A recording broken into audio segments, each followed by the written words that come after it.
साथियों, जय हिंद, जय भारत। मैं मदन लाल आज़ाद, संस्थापक संयोजक ठगी पीड़ित जमाकर्ता परिवार तपजप और all India bike board taxi union. आज दिनांक 18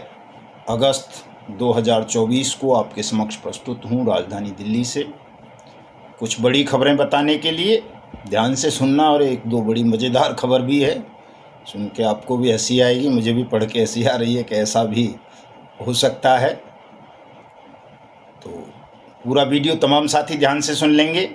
इसे ज़्यादा से ज़्यादा शेयर कर देंगे ताकि देश के 42 करोड़ से ज़्यादा ठगी पीड़ित निवेशक और 1.5 से 2 करोड़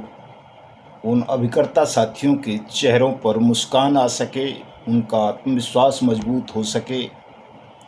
जिन्होंने अपनी मेहनत की जमा पूंजी को, सम्मान को, अपने सपनों को इन ठगों के हवाले कर दिया। तो लाइक कमेंट कर देंगे, और जिन साथियों ने अभी तक हमारे YouTube चैनल को सब्सक्राइब नहीं किया है वो इसे सब्सक्राइब भी ज़रूर कर देंगे ताकि आपको घर बैठे अपडेट मिलती रहे साथियों। तो बड़ी खबरें भी बताऊंगा आपको, लेकिन पहले मैं एक बड़े महत्व की खबर आपको बता देता हूं कि गुजरात सरकार ने एक विज्ञापन गुजरात PID एक्ट 2006 के अंतर्गत जारी करके उस Adarsh multi state credit cooperative society की ठगी का शिकार हुए पीड़ितों को, निवेशकों को आमंत्रित किया है कि वो गुजरात PID एक्ट के अंतर्गत अपने अपने आवेदन गुजरात के सक्षम और सहायक सक्षम अधिकारी PID एक्ट्स के यहाँ फाइल करें ताकि उनका भुगतान किया जा सके। बड़े महत्व की खबर है साथियों। ये महत्व की खबर इसलिए है क्योंकि जब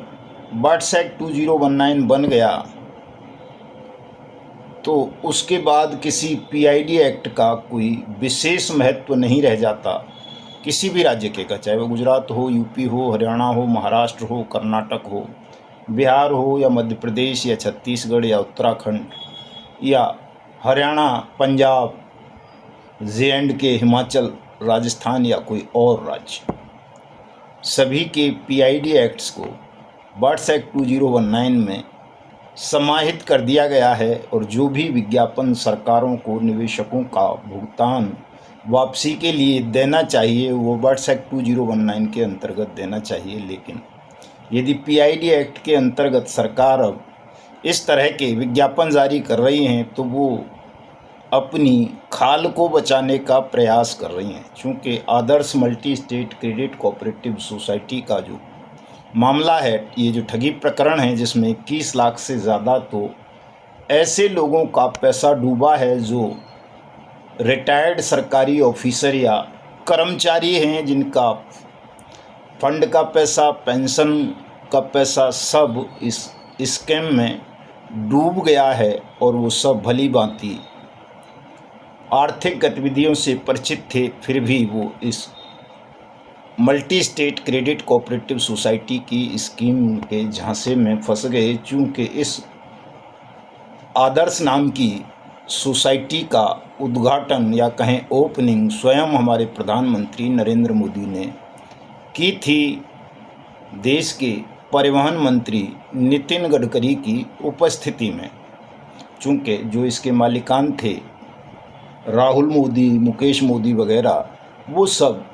भारतीय जनता पार्टी के नेता थे। मुकेश मोदी को, उसके बड़े भाई को टिकट भी दिया था भारतीय जनता पार्टी ने MP का, और वो संघ के भी प्रचारक थे, बड़े स्तर के प्रचारक थे, राज्य स्तर के। इसलिए प्रधानमंत्री नरेंद्र मोदी ने स्वयं इस ठग क्रेडिट कोऑपरेटिव सोसाइटी का उद्घाटन किया था, इसकी कई स्कीम्स का। और इस वजह से चूँकि प्रधानमंत्री नरेंद्र मोदी पर देश के लोगों का, ख़ास तौर से नौकरशाहों का और कर्मचारी वर्ग का बड़ा विश्वास रहा है, बिजनेस क्लास का भी। और अगर प्रधानमंत्री नरेंद्र मोदी का नाम किसी स्कीम से जुड़ जाए, चाहे वो फ्रॉड ही क्यों न हो, तो लोग फिर भी आंख बंद करके उसमें इन्वेस्टमेंट करते हैं और उस स्कीम को हाथों हाथ लेते हैं, और बाद में पता चलता है कि वो ठगी का शिकार बन गए। ठग भी इस बात को भली भांति जानते हैं, इसलिए वो अपनी प्रत्येक स्कीम को प्रधानमंत्री के उन जुमलों से मिलते जुलते नामों पर लॉन्च करती हैं जो वो 15 अगस्त को बोलते हैं, या अपने बजट भाषण में बोलते हैं, या अपने पार्लियामेंट में दिए भाषण में बोलते हैं, या अपनी जनसभाओं में बोलते हैं। चाहे वो बेटी बचाओ बेटी पढ़ाओ वाला उनका नारा हो, चाहे वो प्रधानमंत्री का green India clean India mission हो, चाहे प्रधानमंत्री स्वरोजगार योजना हो, चाहे प्रधानमंत्री जनधन योजना हो, चाहे प्रधानमंत्री की जो ड्रीम प्रोजेक्ट हैं, जैसे वो गुजरात वाला कौन सा था वो जिसको एक स्कैंडल उसने आवास के नाम पर किया बहुत बड़ा, राजस्थान में उस पर मुकदमा दर्ज है, राजस्थान में बंद भी हैं वो दोनों तीनों, नेक्सा एवरग्रीन वाला। प्रधानमंत्री जो भी कहता है उन चीज़ों को ठग लपक लेते हैं और उसी तरह की स्कीम लॉन्च कर देते हैं प्रधानमंत्री के नाम से ही, उसकी योजना के नाम से ही, और देश की जनता झांसे में आकर ठगी रह जाती है। केवल Adarsh multi state credit cooperative society का मामला नहीं है साथियों, और भी बहुत सारी कंपनीज और क्रेडिट कोऑपरेटिव सोसाइटीज़ ने प्रधानमंत्री के नाम पर ही फ्रॉड किया है, जिसमें करोड़ों लोग ठगी का शिकार बने हैं। और इसी प्रधानमंत्री ने बट्स एक्ट 209 बनाकर देश के ठगी पीड़ितों को भुगतान की गारंटी भी दी, और ये कहा संसद के अंदर उसने स्वयं, उसकी वित्त मंत्री निर्मला सीतारमण ने, वित्त राज्य मंत्री अनुराग ठाकुर ने, कि हम यानी सरकार आपका पैसा, आपकी जमा राशि का 2 से 3 गुना वापस करेगी, 180 दिन में करेगी, आपके जिला कलेक्टर के माध्यम से करेगी अगर आपका पैसा किसी भी कंपनी या क्रेडिट कोऑपरेटिव सोसाइटी फर्म निधि वगैरह में फंस गया है या डूब गया है तो। लेकिन साथियों, प्रधानमंत्री ने इस पर कोई अमल नहीं किया, और अब उनके गृह राज्य गुजरात से ये जो विज्ञापन इशू हुआ है, ये स्टेट्स की उस भूल को सुधारने का प्रयास भर है जो उन्होंने की है। चूँकि ये Adarsh multi state credit cooperative society पर पहले ही सहकारिता मंत्रालय, भारत सरकार और कोर्ट लिक्विडेटर अपॉइंट कर चुके हैं, और ये कह चुके हैं कि लिक्विडेटर आदर्श क्रेडिट कोऑपरेटिव सोसाइटी के निवेशकों का पैसा वापस करेगा, जिसने अभी तक काम भी ठीक से शुरू नहीं किया है, केवल 4 साल से तनख्वाह ले रहा है, वेतन भत्ते ले रहा है, रिटायर्ड आईएएस है, गुजरात में बैठा हुआ है, अहमदाबाद में मेहता, वो केवल अपना पेट पाल रहा है, एक भी निवेशक का उसने पैसा वापस नहीं किया। और बट्स एक्ट 2019 में ये व्यवस्था की गई कि आप multi state credit cooperative society scams का भी शिकार हुए हैं या उसके निवेशक भी हैं, और किसी multi state credit cooperative society ने या क्रेडिट कोऑपरेटिव सोसाइटी ने या निधि ने, भले ही वो लाइसेंस प्राप्त क्यों न हो वित्त मंत्रालय से, भारत सरकार से, आरबीआई से, सहकारिता मंत्रालय से या स्टेट गवर्नमेंट से, तो भी यदि उसने आपकी जमा राशि का भुगतान नहीं किया है समयावधि पूर्ण हो जाने के बाद, जिसे मैच्योरिटी आप बोल देते हैं, तो उस पर भी बट्स एक्ट 2019 लागू हो जाएगा, और उसके निवेशक भी बट्स एक्ट 2019 के अंतर्गत अपना दावा प्रस्तुत कर सकते हैं। साथियों, बट्स एक्ट 2019 से पहले प्रत्येक राज्य में एक पीआईडी एक्ट भी होता था, हर राज्य में पूरे देश में, चाहे दिल्ली में भी होता था अपना, उसका दिल्ली का भी, उसमें भी सेम यही व्यवस्थाएं थीं जो बट्स एक्ट में थीं। बस इतना सा अंतर था कि उन पीआईडी एक्ट्स में समय सीमा निश्चित नहीं थी कि कितने दिन में पैसा सरकार वापस करेगी, और बट्स एक्ट 2019 को टाइम बाउंड कर दिया गया। बस इतना सा अंतर है, बाकी चीज़ें तमाम उसमें भी लगभग सेम थीं। और इन पीआईडी एक्ट्स का इस्तेमाल किसी भी स्टेट गवर्नमेंट ने किसी भी ठगी प्रकरण में नहीं किया, चाहे वो पीएसीएल पल्स का ठगी प्रकरण रहा हो, चाहे वो सहारा इंडिया ठगी प्रकरण रहा हो, चाहे वो रोज वैली का रहा हो, चाहे शारदा स्कीम का रहा हो, चाहे समृद्धा का, साईं प्रसाद का, साईं प्रकाश का, और पिनकॉन का, बाइक बोट का, हेलो टैक्सी का, टॉप राइड का, साइंस सिटी का, नवजीवन का, संजीवनी का, आपेश्वर का, खेतेश्वर का, जेकेबी का, ट्रिनिटी का, किम का, किम फ्यूचर का, फ्यूचर मेकर का, अपना क्या बोलते हैं, अल्केमिस्ट का या केमना का या जो जनशक्ति का, या फिर और कई ऐसे स्कैम हैं जैसे टोगो रिटेल मार्केटिंग का, जीसीए का, कल्पतरु का, कल्पवट का, कर्म भूमि का, और आपका कैलकॉम का, मैत्रेयी का, गरिमा का, माइक्रो फाइनेंस का, ट्रेडिंग विश्वास का, और है एक और बड़ा चर्चित स्कैम है साथियों,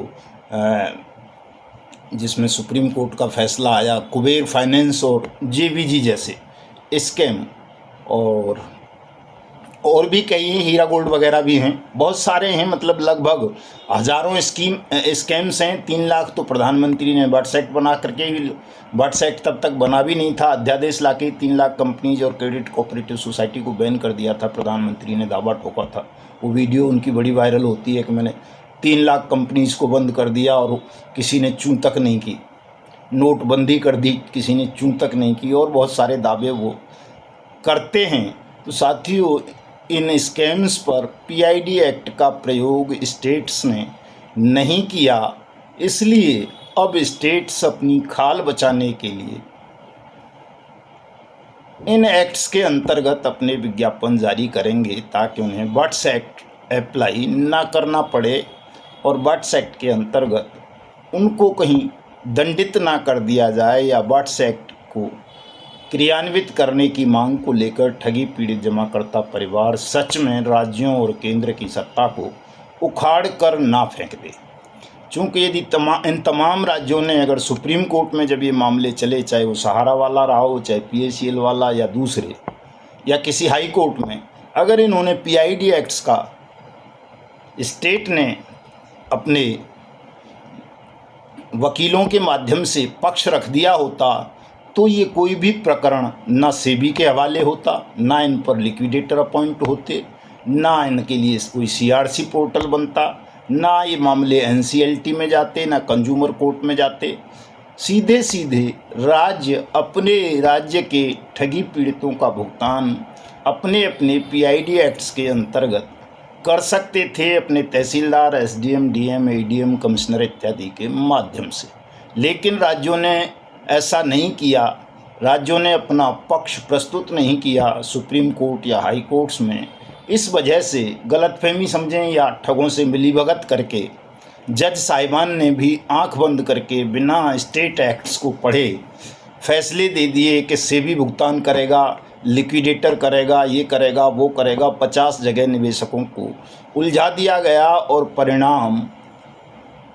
शून्य रहा। किसी भी प्रकरण में, चाहे पीएसीएल पल्स वाला प्रकरण रहा हो या सहारा इंडिया वाला या और प्रकरण, किसी भी प्रकरण में साथियों निवेशकों का भुगतान नहीं हो पाया सुप्रीम कोर्ट के आदेशों के पश्चात भी। और अब जब देश के 42 करोड़ ठगी पीड़ित निवेशक और निर्दोष एजेंट साथी ठगी पीड़ित जमाकर्ता परिवार तपजप बनाकर सरकार के खिलाफ असहयोग आंदोलन शुरू करने की घोषणा कर चुके हैं 1 सितंबर 2024 से पूरे राष्ट्रीय स्तर पर राष्ट्र में, तो चाहे वो राज्यों की सरकार हो या केंद्र की सरकार हो, सबके कान खड़े हो रहे हैं कि कहीं ये आंदोलन हिंदुस्तान को या कहीं हिंदुस्तान की सत्ता को बांग्लादेश जैसी स्थिति में ना ला दे कि झोला उठा करके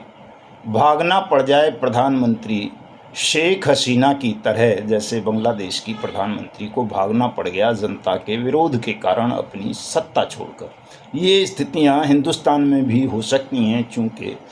बांग्लादेश की प्रधानमंत्री शेख हसीना से भी ज़्यादा करप्ट, लापरवाह,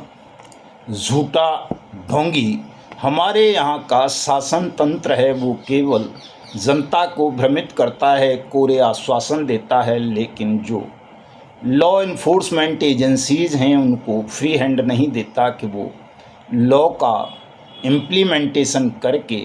पीड़ितों को, विक्टिम्स को राहत प्रदान करें, उनका पैसा वापस करें,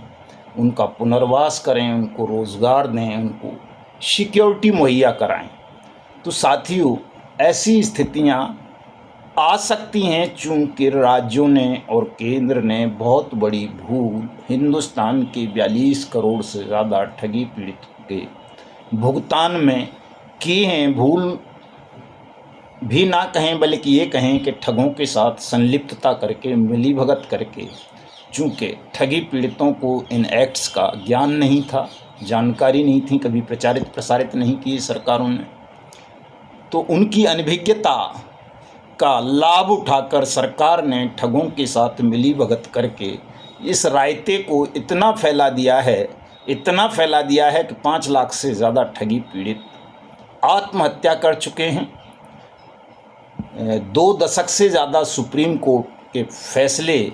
2 दशक से चल रहे हैं लगातार, सुप्रीम कोर्ट के फैसले आते रहते हैं किसी न किसी मामले पर, हाई कोर्ट्स के तो रोज़ आते हैं,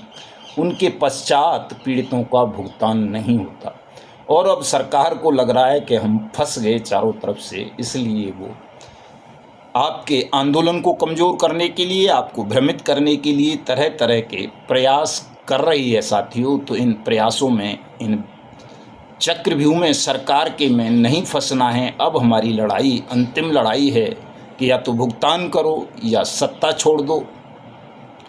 और ये नहीं कर सकते हो तो फिर बेईमान शासक भी भारत छोड़ दें या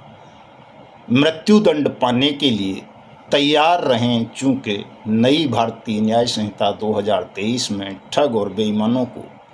मृत्युदंड का प्रावधान कर दिया गया है साथियों। तो और ज़्यादा जानकारी आपको चाहिए तो मेरे पिछले वीडियो सुन लेना, इस विषय पर मैंने पहले भी बोला है काफ़ी सारा। एक बड़ी खबर विशाखापट्टनम से है। विशाखापट्टनम पुलिस ने आज 2 केस आंध्र प्रदेश में बाट्स एक्ट 2019 के अंतर्गत दर्ज किए हैं, और वहाँ के पुलिस कमिश्नर ने अश्योर किया है 140 विक्टिम हैं जिनकी शिकायत पर ये केस दर्ज किए गए हैं कि उनको जल्दी से जल्दी उनका पैसा रिफंड कराया जाएगा। तो ये हमारे लिए बड़ी खबर है साथियों। बिहार से भी एक खबर आई है कि हमारे साथी रामजी प्रसाद ने वहाँ अपने डीएम साहब को बेगूसराय में ज्ञापन देकर के असहयोग आंदोलन चलाने की चेतावनी दे दी है। और